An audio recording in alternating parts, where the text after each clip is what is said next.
I gotta go. I got some business to take care of. So the sun's gonna be coming down.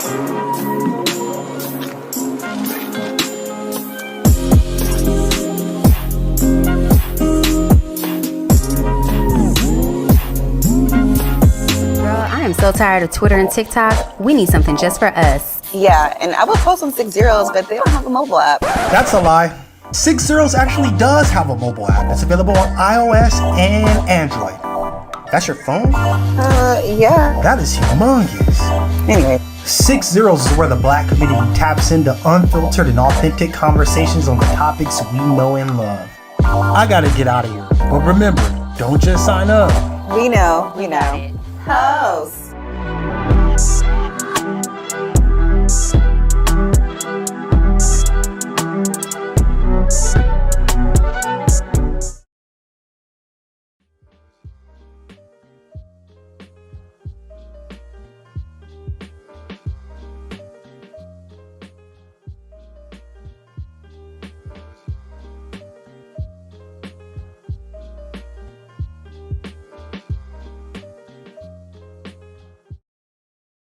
All right. We are back at it, and a little bit of a palate cleanser, don't you think? Some elegant music from Ryan Celsius. He is not sponsoring this, but I just wanted to give a shout out to him. He had a concert up in NorCal just recently called The Underground, the Death of Underground, actually, because everything's gotten so mainstream. But that's not the case right now. What we're going to get into is the first Virgin Galactic flight. Space tourism is here, people. It's here. Y'all, we can go to space now. Like the common man, woman. The rich common man. I ain't gonna lie, yeah, you gotta have a pretty penny. But the thing is, let's get into what is actually transpired here, right? And then have a bit of a discussion about space, the planet, and so on. other. It would not be a conversation for the faint or the weak of the Constitution. So, not be a spoiler. open-minded. No, let's not even tell them that. Listen, if you are someone who is not grounded in either their faith or philosophy or ways of life, this next segment might not be for you. Honestly, I'm not even going to skip ahead. I'm sure you can figure that out over there. Just skip ahead. Anyways, we're going to go on mute. We're going to let it roll for about 30 to 45 seconds to let the highlight get in, and then we'll go from there. You ready, Bonnie? Here we go. 3, 2, 1, release. Ignition. Good control. There's Mach 1. The pilots have started trimming for that turn towards space. Trim is now set. There is max Q. That's the point of maximum pressure exerted on the vehicle by the atmosphere. Those on board are experiencing about 3 Gs right now and traveling over 1,000 miles an hour. That's incredible. I can imagine they're having quite a great time. We're at Mach 2. We're in the vertical, headed towards space. This is the part where they're seeing Earth move away and seeing space come into view and seeing that they're going to space, and just, it is an incredible feeling. So we've got about Mach 2.8, Mach 3 approximately, and rocket motor cutoff.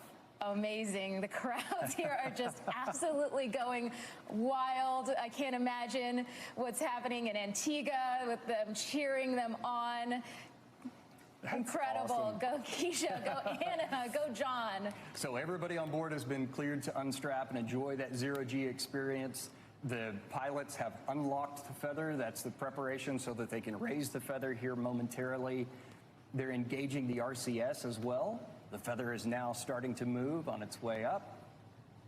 Everyone's up out of their seats. Just it's incredible. They're all... My God, Bonnie. My God. I swear, I want to do this so bad. It brings an unbridled amount of joy to see that you can you see the planet, for fuck's sake. I gotta stop swearing. After this episode, we're gonna ease up the swearing. You can't. You're gonna. It's gonna be different. Leave it out. That's what's gonna happen. Yeah. Listen, the fact that they just launched out of the atmosphere That's Do you our see home. the logo on the plane? Unity? Oh, this No. right here. The Logo shuttle. from the. Yeah, it's like the days of early aviation from the Wright brothers all the way up to the current day. That's the lunar lander. That's a Boeing 747. That's probably, I'm not sure. And that's the lunar lander right there. But or no, that might be the lunar lander right there. But anyways, I had to pause it because the next part is something amazing. Just look at the people's body language. Look at their expressions on their faces. Listen to the commentary. Even the people who are on mission control, their elation that this is a thing. Don't worry, I'll fix that. Okay, let's get into it. I'm gonna let it run for a couple more seconds, and I want to ask you a couple of questions, Bonnie. Okay. Here we go. It's amazing. They're all going to the window and taking in this just absolutely incredible view of Earth, the planet where all of their experiences are held. Everything they've ever known That's is wonderful. down below. The feather is all the way up. We have a predicted apogee of about 289,000 feet. That is amazing. Our crew looks like they're having an absolutely incredible time, and they are officially astronauts. Welcome to space. Congrats. Look at the woman's face. Oh my God. Look at her face. You can see the astonishment and the Her awe. eyes. It's like a deer in headlights. She's like, This is real. This is 100% real. they're in zero gravity. They're above. They left the planet. How many fucking humans can actually say that? Really? No. Besides people who work for NASA or Chang Sung or the new Indian one that just went to the moon recently. I don't think that was a manned trip, by the way. But my thing is, how many humans get to experience this life-altering experience to the point where I know they can't come back the same way. I mean, how could you? How could you? How could you? I know it's like you look at, like Carl Sagan said, you look at that blue bowl of speck of dirt and water. And then you look at all the geopolitical bullshit, the racism, all this stuff is existing. It's real. Not disparaging it whatsoever. You should disparage racism. That's some bullshit.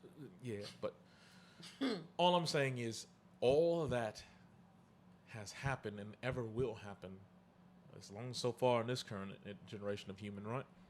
On that little bowl right there. I know I keep hitting the thing. My bad. I'm. You got anything to say? I'm just imagining because I was recently out. We've both recently been traveling, right? Yeah, I just got off the plane recently. So that feeling when you're going up into the air, to me, that's when I'm the most nervous. So I can only imagine that's going to be whatever that feeling is times like 100 because you're leaving the Earth's atmosphere. So that level of force, like when they're all like this, just going back, and they their hit hair 1,000 miles an hour. 1,000. Can you imagine? Your body is going at 1,000 miles an hour. We can't even conceptualize how fast that is. I think that's that, right? I think that's 1G. Oh, what you mean human wise? Human wise, like if you saw that, you wouldn't see anything. Humans weren't meant to do this. It's like it's beyond the scope of what the human is meant to be. Is it meant to be? Because if it wasn't meant to be, it wouldn't be Well, happening. if you want to get into like ancient alien theorists hey, and stuff the like aliens, that. we don't know where they came from. They probably came. Well, let's be clear, Bonnie. We're aliens. Think about where? it. To anything that comes here. That's why it's the term extraterrestrial. Just like if we left this world and we go to Mars, we're extraterrestrials to Mars because we would be considered what? Earthlings? Earthens? Terrans? I don't know what our official name is. I think it's Terrans. I believe it's Terrans. Is it though? Because the planet, the debate is the planet used to be called Terra and all that. But all I'm saying is, if you have religious beliefs and spiritual inclinations of any type, I wonder when you get shot up above the surface of the world where all that was conjured upon. You know how big the world is? Oh, but wait, it's flat. I'm sorry. Earth's flat. You better put sarcasm so people understand that reference because they're gonna think you wanted that. No. But it just makes you think because we were talking, right? and we were talking about the invisible worlds that we don't get to see. And we have to operate in this 3D pseudo, let's say 3.5, right? Because we can go to space, right? So we operate in this 3.5D world space, but we don't get to see all the other layers. Like a telescope, like the James Webb telescope. I think I told you about this, right? How it can see infrared, ultraviolet, gamma, microwave. You can see the full color spectrum. Like Geordi from Star Trek. I'm gonna get a little nerdy with you, but what thing is, it's like we were also talking about the microscopic world. She didn't know what a diatom was. No shade. I'm just saying. I'm pretty sure you don't even know what the diatom is, right? And put a picture up. Right. I should just flash one. But the microscopic world is just as fascinating as the macroscopic one, to the point where we don't know about their systems, how they operate. We think we know. We got a good glimpse. We got a glimpse. But just like we're getting a glimpse of the universe. We're getting glimpses. The only thing we can say through and through is how we operate. Right. Because that's what the we agency know. that we have over ourselves and what little we have over the people. We don't know the governance on the lower levels. We don't know the governance on the higher levels. We know that there is a governance. Yeah, as above as is below. That's a thing. But what they're doing, what's going on in their like society or whatever, even they have society, how they're set up, because they could be set up in a completely different way. They don't have to operate as a society. Humans are social creatures. Yes. Other species and whatever are not, whether macro or micro. You feel me? So. And I'll piggyback off of that by saying the fact that we cannot, and I think this is more to a point that you called out when we were traveling, make dirt. Yeah. Make the raw materials that the planet has to offer. Right. You can excavate it. You can refine it. You're just moving it from one point to another. That's sorry. I'm a little beside myself. No, it's true. Like, think about it. What person do you know that can make a mountain? And I'm talking about a mountain from scratch. Can you do that? Do you know anyone or anything that can do that? That can make a mountain? So I'm talking about create the sand, create the raw materials, not using chemicals. Create the raw materials of that thing that you're harvesting from. Just make dirt. And then create that thing. That's how you know we're not here by accident or alone. Right. And this isn't a call to action for any type of spirituality or religious bindings or anything like that. It's just an observation. Like I said, look at these people in space. They literally cracked the code to be able to get to space. And it's tourism. We have space tourism now. Do you know that we living in the future, y'all? If y'all didn't know, welcome. I mean, welcome. It's the future for some. No, it's the past for many. It's sure. But as of right now in 2023, we got space tourism on top of the other tourism. Because 150 years ago, they couldn't even conceptualize going to another part of the world in a few hours.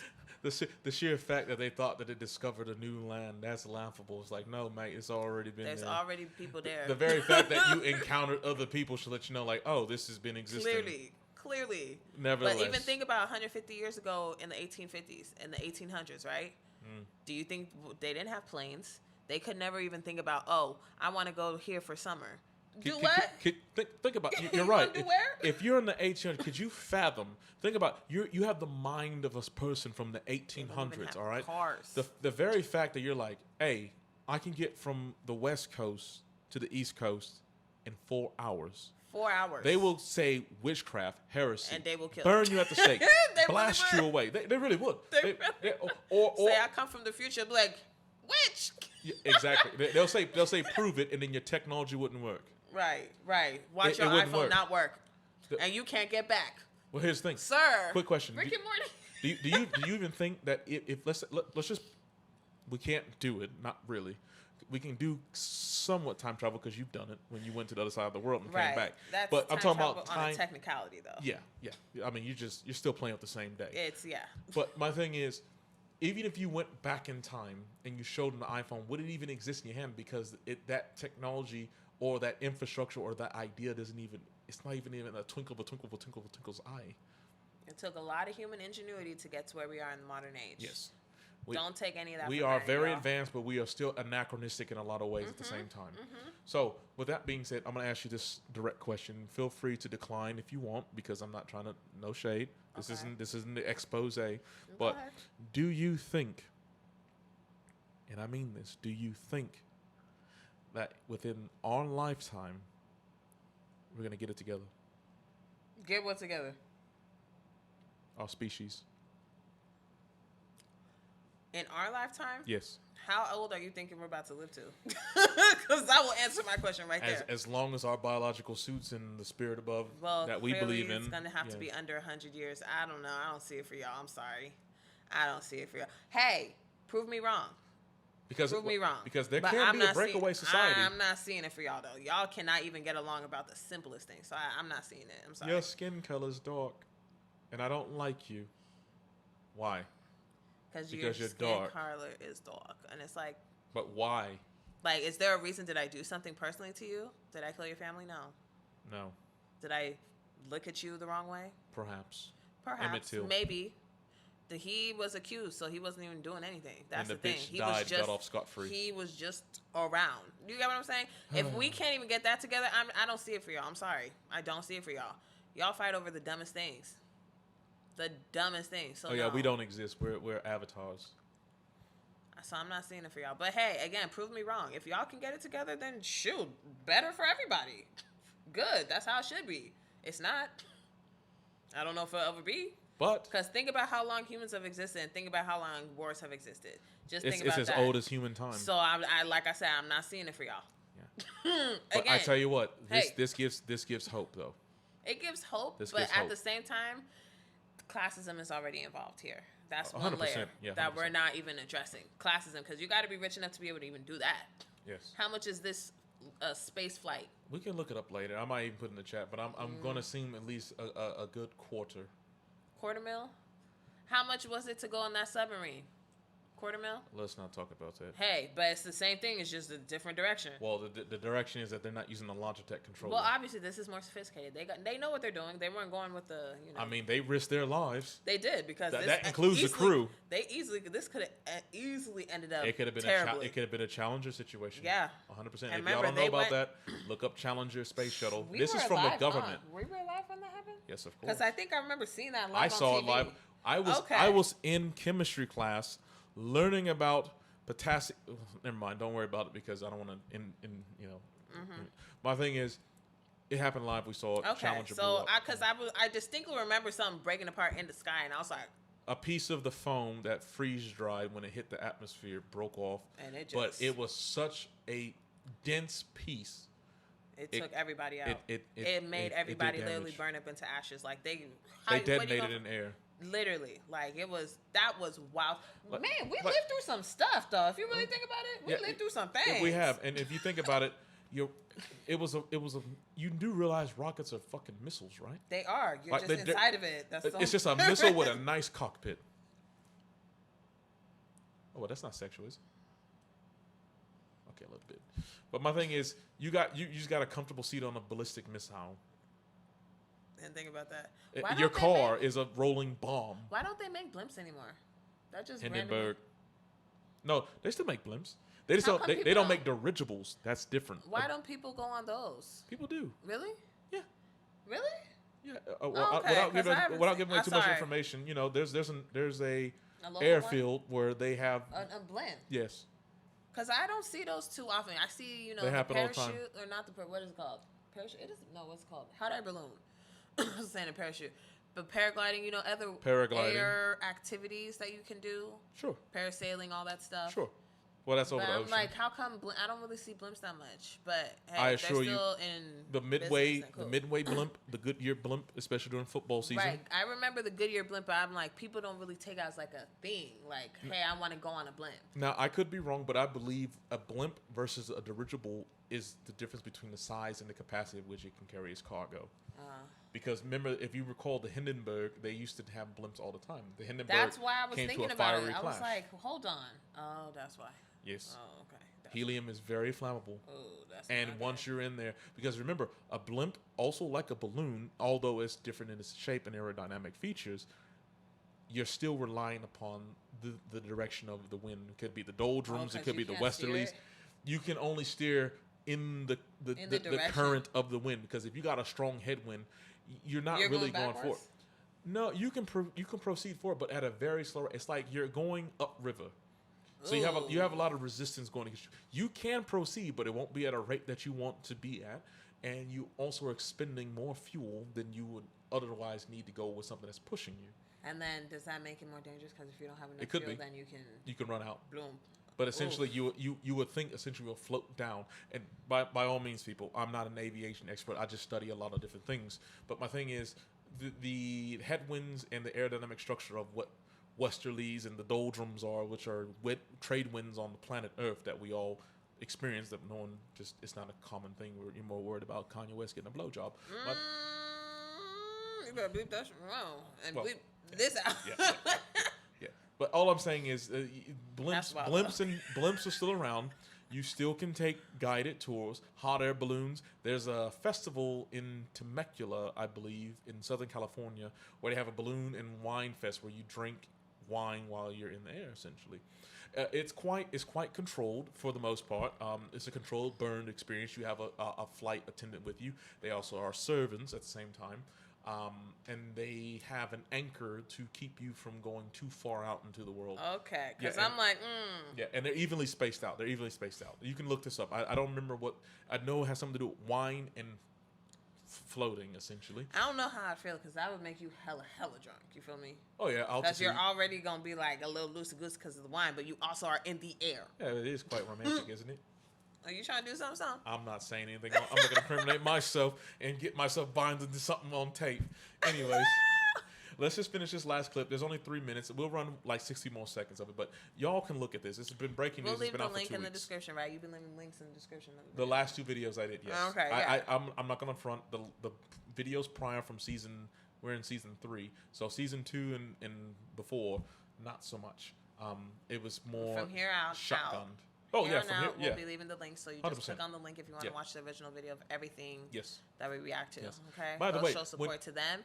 And show us support by liking this video, leaving a comment, subscribing, sharing the video. You know, the usual. And here's you guys the thing. know what time it is. It's YouTube. And I'm going to go ahead and call them out. Call who out? You know who you are. Don't think we don't see the metrics in the background. You ninja watchers. The view time and the subscriber count is not adding up. The math ain't mathin', mate. It isn't. Why not just hit the subscribe button? What is it that's making you just move the mouse or your thumb to just hit the button? Honestly. Subscribe, y'all. Honestly. If you guys like the content, subscribe. I don't even have to pull up the studio metrics because you know who you There's are. no need. But hey, I'm going to ask nicely. Yeah, please subscribe. I'll ask nicely too. Look, please.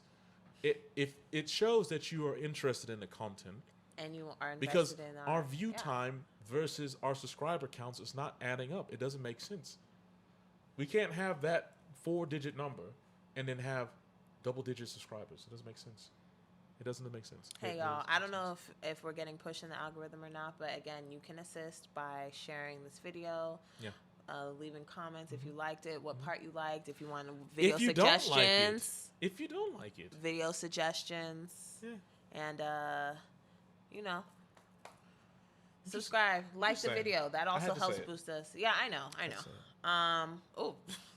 I did not say. Okay. Okay. She's cute when she's clumsy sometimes. Anywho, yeah, so these people are in space. Let's, I guess, finish out the video so we can get on the next topic. 60 seconds on the clock. So at 3:14, we're stopping it. Here we go. Congratulations to John, to Keisha, to Anna on becoming astronauts today. And a special congratulations to our Unity pilot, Kelly, for her first space flight. And welcome back to space, CJ and Beth. And the vehicle is oriented in that backflip or that upside down maneuver from our perspective. And you can see them just enjoying that view of the Earth below. Man, it's just incredible. I can see that they just can't take their eyes away. And it's, it's hard for us to describe. We can obviously see they're having just an incredible time in space, taking in the views, but it's an experience. It's the silence, it's the views, it's seeing our brilliant planet against the matte black of space. I can't imagine I can't imagine what, I can't imagine what they're going through right now, and I can't wait to hear about it. Yeah, well, we just achieved. Again, we're listening to the voice of Virgin Galactic Mission Control, but let's bring in Commander Eileen Collins, Amazing. and let's also bring. She's like, mate, you need to sit down. We're about to enter the orbit about to again. land, This so shit, you're about to feel Earth's gravity, Real all quick. 1.12 G's of it. Yeah. You can get crushed with that. Just know that. So Yeah. You guys want to be seated. Yeah, at this point, you can see, look, you can see the sun. There it is. That's crazy how the sun does not look like that on Earth, but outside Earth, it just looks like a ball of fire in the sky. Right, if you do not do this unless you have eclipse glasses on, all right? But you actually can stare at the sun and not go blind. Don't be like, what was his name, Trump and his boy during the solar eclipse of 2017? I'm not going to lie, I blocked out all those years. Oh, well, I literally deleted them from my memory. well, just to be clear, you can look at the sun and not damage your retinas and be permanently blinded because of the intensity of the light. But what I was going to point out is that, yes, for people who want to say that the Earth is flat and there's why under the stars, because if you know anything about camera work, come on, mate, you really gonna have a super exposed. Then the camera, you won't even see the live feed. You have to do something to compensate for it. Just for shits and giggles, just type in ultraviolet filters for phones. Moment lenses. Shout out to Moment, by the way. Yeah, I had to. Come on. Oh, I lost her. Anyways. I'm looking at the curvature of the Earth. I'm looking at if there's like, you see how it's kind of fuzzy on the horizon? Oh, sorry. See how it's kind of fuzzy on the horizon over there? Oh yeah, that's the miasma coming off the planet. So I'm trying to figure out like what part of the atmosphere they're in. You get what I'm saying? I'm just trying to see if I put myself in their shoes. You know, I'm trying to see if I would. There's a argument in the astronomical community about I think it's called the Kieran line. Let me not say the name because I can't recall off the top of my head. But I just want to show like I know what I'm talking about. But there's this line that they have that says where outer space starts and ends, and it's about 37 miles above the surface. I believe it's 37 because you have your different atmospheres. You have your ionosphere, magnetosphere, stratosphere. Not in that order. Fucking nerds. Anyways, you have these different layers, the troposphere and all that. And once you get past, I think either the third or fourth one, whichever order it is, then you're considered in outer space. Because now you've done enough expelling force to escape the terminal velocity of Earth that keeps you here. And that's it. I don't want to make people go to sleep. If you want more information, go talk to Neil deGrasse Tyson. That's all I'm going to say. Shout out to that brother and all the Michio Kaku and all them out there. So, all right. With that being said, that's it for this video. All right. We're gonna take a thank short y'all break. for watching. We are going to Take a short break. So we'll Yeah. we'll be right back. Yep.